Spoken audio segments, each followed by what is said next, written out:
Unexpected QB may take Browns' job from Shedeur Sanders after Joe Flacco trade. The Cleveland Browns traded Joe Flacco to the Cincinnati Bengals on Tuesday morning, but that won't necessarily lead to the promotion most are expecting for quarterback Shedeur Sanders. Browns insider Brad Stainbrook took to social media following the news on Tuesday and reported that Sanders is now Cleveland's QB2 behind fellow rookie Dillon Gabriel. Shedeur Sanders is the new backup in Cleveland. #Browns, Stainbrook wrote on X. But that assertion was questioned by others around the team, who took a less certain stance on Sanders' status. The variable in question is the presence of fourth-year signal caller Bailey Zapp on the practice squad. Flacco, 40, was no longer in the Browns' plans, Zach Jackson and Diana Rossini of The Athletic wrote. Cleveland will likely promote Bailey Zapp from their practice squad, and we'll see later in the week if rookie Shedeur Sanders will move up from emergency quarterback and third on the depth chart or if Zapp will become the primary backup. Zapp was a fourth-round pick of the New England Patriots in the 2022 NFL Draft. He has played in 15 career games and earned 9 starts, 4-5. Zapp has amassed 2,223 passing yards, 12 touchdowns and 14 interceptions during his time in the league.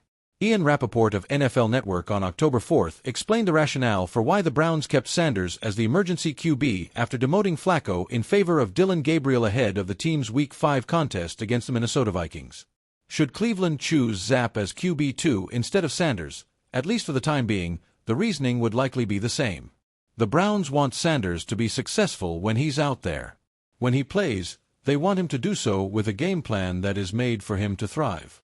As the backup, if he was forced into action, he'd be running a game plan built for Gabriel rather than one built to his strengths, Rappaport wrote. The expectation is that Sanders will play at some point this season, when he's ready. When he does play, it would be with a full week of practice and a game plan built for him. The Browns traded Flacco and a 6th-round selection to the Bengals in return for a 5th-round pick. The Cleveland Browns made headlines once again this week, and not just because they shipped veteran quarterback Joe Flacco to the Cincinnati Bengals in a stunning in-division trade. While the move itself shocked fans, insiders around the league believe the ripple effects could be even greater in Cleveland's own locker room. With Flacco gone, one unexpected name is suddenly emerging as a legitimate threat to Shedeur Sanders' hold on the starting quarterback job. Yes, you read that right. The Browns' quarterback situation, once thought to be all about Sanders' development and long-term potential, might be taking a sudden and dramatic turn. A stunning trade that opened the door. The Flacco trade was supposed to be a simple matter of business, clearing a veteran off the roster and giving the Browns' younger quarterbacks more room to grow. But behind the scenes, the move has sparked a quiet sense of urgency among the coaching staff.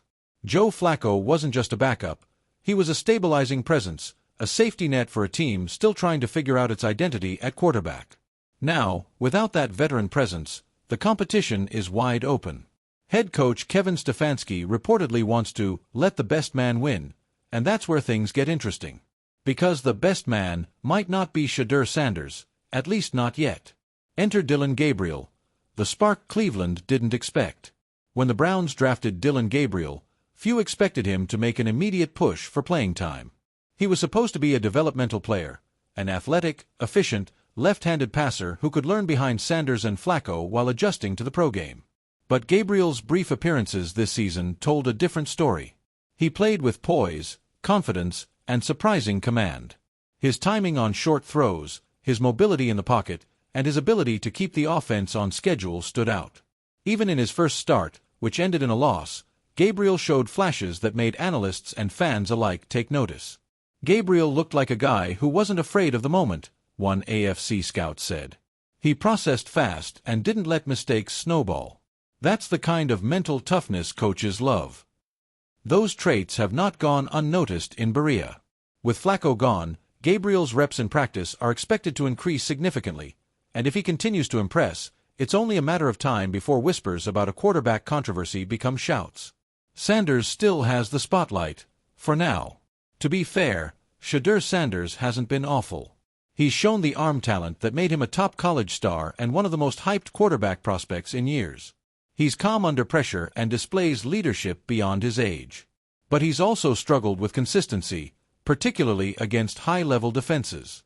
Cleveland's offense under Sanders has too often stalled in the red zone. Decision-making issues, slow reads, and holding the ball too long have led to unnecessary sacks. Those growing pains were expected for a rookie quarterback, but the Browns' defense is built to win now, and patience in the NFL is always in short supply. Stefanski's system demands rhythm and precision. The offense thrives when the quarterback gets the ball out quickly and keeps drives alive. Gabriel's style, ironically, fits that mold better right now than Sanders. That doesn't mean Sanders' potential is in question. Far from it. But if the Browns start losing games because of offensive inconsistency, Stefanski may have no choice but to turn to the guy who gives them the best chance to win today, not tomorrow.